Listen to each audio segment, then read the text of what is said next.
আসসালামু আলাইকুম সুপ্রিয় শিক্ষার্থী, স্বাগত জানাচ্ছি আজকের ক্লাসে। আজকে আমরা নবম দশম শ্রেণীর বাংলাদেশ ও বিশ্ব পরিচয় বইয়ের ১৩ অধ্যায় থেকে গুরুত্বপূর্ণ কিছু জ্ঞানমূলক প্রশ্নোত্তর নিয়ে আলোচনা করব। তো চলো কথা না বাড়িয়ে সরাসরি আমরা আমাদের প্রশ্নে চলে যাই। দেখো, ১ নম্বর প্রশ্নে কি বলেছে? ১ নম্বর প্রশ্নে বলেছে পরিবার কি বা পরিবার কাকে বলে। আচ্ছা, পরিবার হচ্ছে কিন্তু একটি সামাজিক প্রতিষ্ঠান। তাহলে পরিবার কাকে বলছে? বিয়ের মাধ্যমে গঠিত একটি স্থায়ী সংঘ বা প্রতিষ্ঠান যেখানে সন্তান সন্ততি থাকতে পারে বা নাও থাকতে পারে। তাহলে পরিবার হচ্ছে একটি স্থায়ী সংঘ বা প্রতিষ্ঠান এবং এটি একটি সামাজিক প্রতিষ্ঠান। দেখো, ২ নম্বর প্রশ্নে বলেছে এক পত্নী পরিবার কাকে বলে। দেখো, এক পত্নী এর আক্ষরিক অর্থে পত্নী শব্দের অর্থ হচ্ছে কি? ওয়াইফ বা স্ত্রী, অর্থাৎ এক স্ত্রী মানে এক স্ত্রীকে বোঝানো হয়েছে, এটা হচ্ছে আক্ষরিক অর্থে। তাহলে এই যে একটা বৈবাহিক সম্পর্ক যার নাম হচ্ছে কি এক পৈতৃক পরিবার, এটা কাকে বলে? দেখো, একজন পুরুষের সঙ্গে একজন নারীর বিবাহের মাধ্যমে যে পরিবার গড়ে ওঠে, অর্থাৎ একজন পুরুষ আর একজন মহিলা যখন বিবাহের মাধ্যমে একটা পরিবার গঠিত হয়, তখন কিন্তু এই পরিবারকে বলা হচ্ছে এক পৈতৃক পরিবার। এবার দেখো ৩ নম্বর প্রশ্নে কি বলেছে। ৩ নম্বর প্রশ্নে বলেছে এক্সিমো সমাজে কোন ধরনের পরিবার দেখা যায়। কোন সমাজে? এক্সিমো সমাজে কোন ধরনের পরিবার দেখা যায়? লক্ষ্য করো, এক্সিমো সমাজে কিন্তু আসলে বহুপত্নিক বা বহুপতি যে পরিবারটা রয়েছে, এই পরিবার কিন্তু দেখা যায়। আচ্ছা, এক্সিমো সমাজটা আসলে কি? এক্সিমো হচ্ছে আসলে উত্তর মেরুর যে শীত প্রধান দেশগুলো রয়েছে সেখানে বসবাসকারী একটি আদিবাসী গোষ্ঠী আর কি। তো দেখো, এরা কোথায় বাস করে? এরা হচ্ছে কানাডা, আলাস্কা, সাইবেরিয়া, এইসব আসলে শীত প্রধান অর্থাৎ হচ্ছে বরফে আচ্ছাদিত যেসব অঞ্চল রয়েছে সেখানে কিন্তু তারা বসবাস করে এবং এরা আসলে মাছ চাষ করে কিন্তু জীবিকা নির্বাহ করে। তো এটি বলা হয়েছে যে এই আলাস্কা সমাজে কিন্তু আসলে বহুপত্নিক পরিবার, অর্থাৎ বহুপত্নিক শব্দের অর্থ কি? কই, বহুপত্নিক শব্দের অর্থ হচ্ছে একজন স্ত্রীর একাধিক হাজবেন্ড থাকবে। হ্যাঁ, এটি হচ্ছে আসলে বহুপত্নিক পরিবার, যেটি কিনা এক্সিমো সমাজে আসলে বেশি দেখা যায়। আচ্ছা, আরেকটু যদি বলি যে কেন এই এক্সিমো সমাজে আসলে এই বহুপত্নিক পরিবারটা দেখা যায়। কারণ দেখো, ওখানে কিন্তু আসলে মানুষ শখের বশে এই যে একাধিক বিয়ে করছে, বিষয়টা কিন্তু এরকমটা না। তারা আসলে টিকে থাকার জন্য বা বেঁচে থাকার জন্যই কিন্তু আসলে একাধিক বিয়ে করে।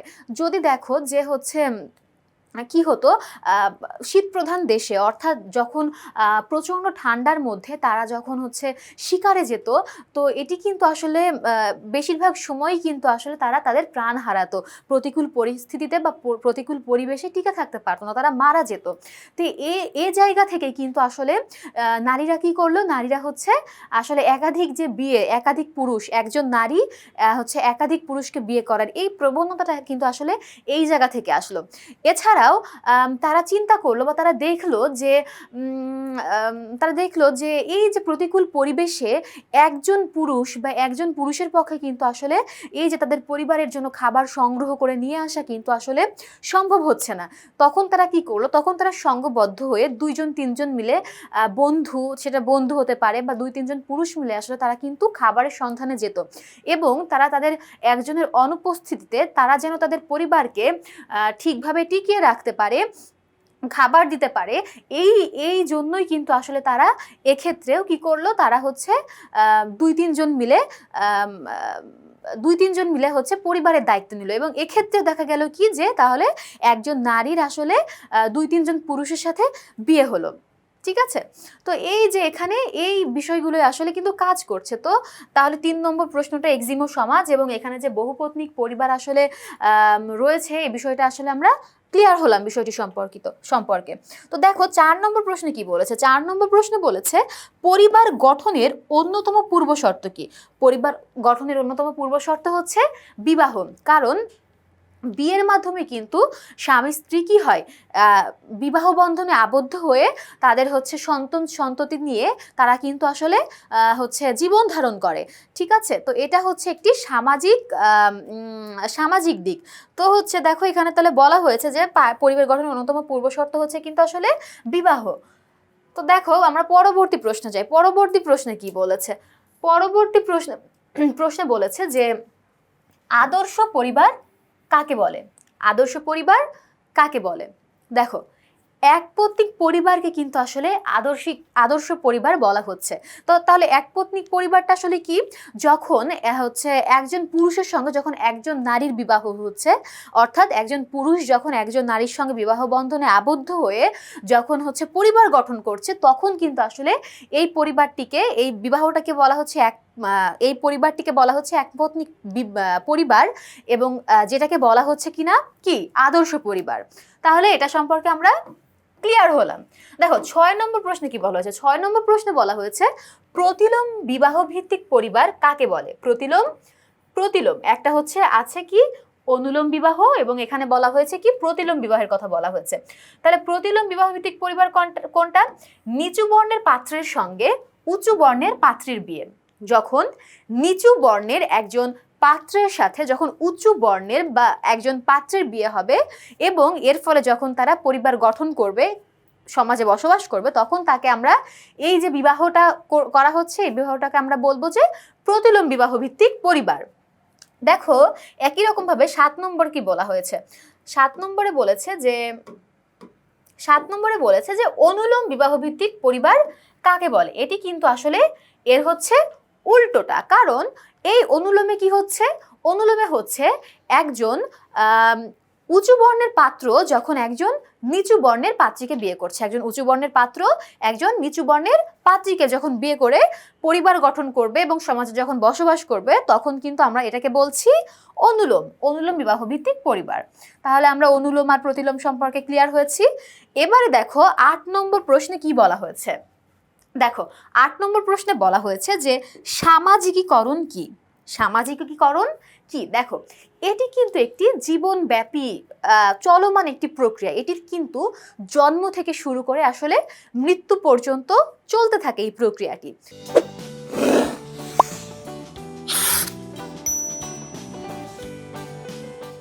তো এই সামাজিকীকরণ হচ্ছে এমন একটি প্রক্রিয়া যার মাধ্যমে একজন ব্যক্তি বা একজন শিশু সমাজের যাবতীয় নিয়মকানুন, আদর্শ, বিশ্বাস এগুলো হচ্ছে সম্পর্কে জ্ঞান অর্জন করে একজন উপযুক্ত সমাজের সদস্য হিসেবে গড়ে উঠতে পারে। তো এটি হচ্ছে আসলে সামাজিকীকরণ। তো দেখো উত্তরে কি বলেছে? উত্তরে বলেছে যে প্রক্রিয়ায় শিশু ক্রমশ সামাজিক মানুষে পরিণত হয় তাকে সামাজিকীকরণ বলে। তো দেখো 9 নম্বর প্রশ্নে কি বলেছে? 9 নম্বর প্রশ্নে বলেছে মিথস্ক্রিয়া কি? মিথস্ক্রিয়াটা আসলে কি? দেখো যখন দুই বা ততোধিক মানুষের সঙ্গে মানুষ পরিচিত হয় তার আচার আচরণ দ্বারা, তার কাজকর্ম দ্বারা, এবং এগুলো যখন সমাজে এবং সেই ব্যক্তিদের উপরে প্রভাব বিস্তার করে, তখন আসলে তাকে বলা হয় মিথস্ক্রিয়া। তো উত্তরে কি বলেছে? দেখো যে মানুষের মধ্যকার আচরণগত পারস্পরিক প্রভাবের প্রক্রিয়াকে মিথস্ক্রিয়া বলছে। দেখো 10 নম্বর প্রশ্নে কি বলেছে? সামাজিক পরিবেশ কি? সামাজিক পরিবেশ কি? দেখো যে বিশেষ সমাজ ব্যবস্থার মধ্যে মানুষ বাস করে তাই হলো সামাজিক পরিবেশ। দেখো 11 নম্বর প্রশ্নে বলেছে সাংস্কৃতিক পরিবেশ কি নিয়ে গঠিত? দেখো মানুষের সৃষ্টি করা যেসব উপাদানগুলো রয়েছে সেই উপাদানগুলো নিয়েই কিন্তু আসলে এই যে আমরা সাংস্কৃতিক পরিবেশের কথা বলছি সেগুলো কিন্তু গঠিত। দেখো 12 নম্বর প্রশ্নে বলেছে যে গণমাধ্যম কি? আচ্ছা, গণমাধ্যম কিন্তু হচ্ছে একটি বিশেষ যোগাযোগ প্রক্রিয়া। এটি একটি যোগাযোগ প্রক্রিয়া, অর্থাৎ বৃহৎ জনগোষ্ঠীর কাছে সংবাদ, দেশের ইতিহাস, ঐতিহ্য, সংস্কৃতির বিষয়বস্তু, বিশেষ ধ্যান ধারণা, বিনোদন প্রভৃতি এই সব কিছু প্রকাশ করার বা পৌঁছিয়ে দেওয়ার বা পরিবেশন করার যে মাধ্যম, সেটিকেই কিন্তু আমরা বলছি আসলে গণমাধ্যম।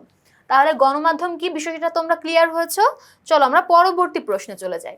দেখো 13 নম্বর প্রশ্নে বলেছে যে বর্ধিত পরিবার কাকে বলে? বর্ধিত পরিবার কাকে বলে? দেখো এখানে বলা হয়েছে যে তিন পুরুষের পারিবারিক বন্ধনকে বর্ধিত পরিবার বলে। তিন পুরুষ অর্থাৎ এখানে কিন্তু তিনটি প্রজন্মের কথা বলা হয়েছে।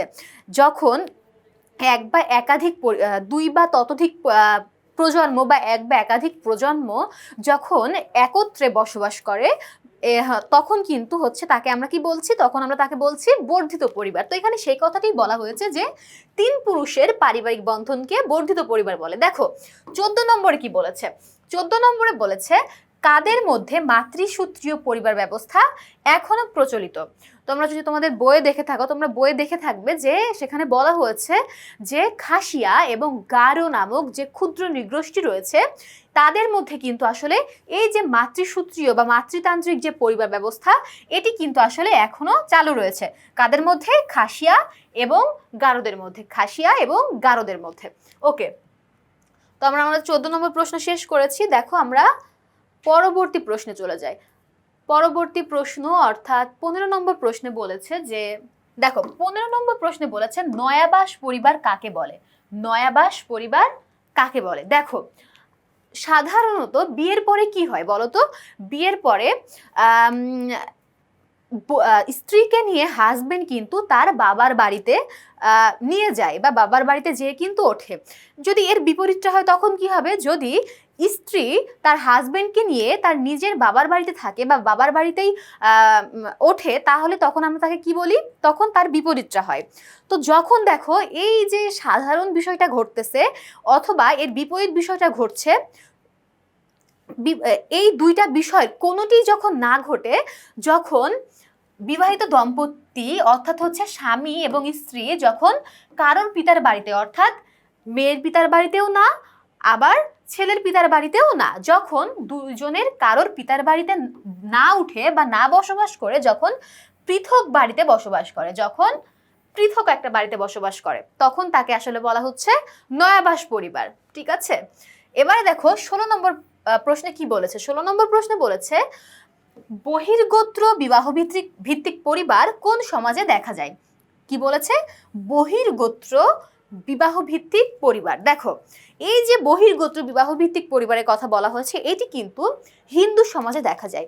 কেন হিন্দু সমাজে দেখা যায়? কারণ ধর্মীয় চিন্তাবোধ থেকে বা ধর্মীয় বিশ্বাস থেকে হিন্দু ধর্মী যারা আছেন তারা আসলে বিশ্বাস করেন যে অন্তর্গোত্র অর্থাৎ যারা একই গোত্রে তারা আসলে পরস্পর ভাই বোন।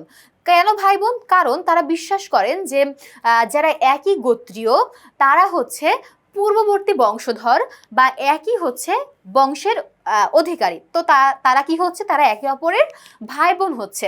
তো এই বিশ্বাসবোধ থেকেই আসলে তারা কিন্তু অন্তর্গোত্র অর্থাৎ এক গোত্রের সঙ্গে মানে নিজের গোত্রে কখনো বিবাহ করে না, তারা হচ্ছে অন্য গোত্রের সঙ্গে কিন্তু বিবাহ বন্ধনে আবদ্ধ হয়। তো এখানে দেখো সেই কথাটি বলা হয়েছে যে বহির্গোত্র বিবাহ ভিত্তিক পরিবার কোন সমাজে দেখা যায়। উত্তর হচ্ছে হিন্দু সমাজে দেখা যায়। উত্তর হিন্দু সমাজে দেখা যায়। এবারে দেখো পরবর্তী প্রশ্নে বলেছে যে পাত্রপাত্রী নির্বাচনের ভিত্তিতে পরিবার কয় ধরনের। পাত্রপাত্রী নির্বাচনের ভিত্তিতে পরিবার হচ্ছে দুই ধরনের, একটি হচ্ছে অন্তঃগোত্রীয় বিবাহ ভিত্তিক পরিবার এবং অপরটি হচ্ছে বহির্গোত্রীয় বিবাহ ভিত্তিক পরিবার। তারপরে দেখো 18 নম্বরে বলেছে যে সামাজিক মূল্যবোধ বলতে কি বোঝো। এই অধ্যায়ে তোমাদের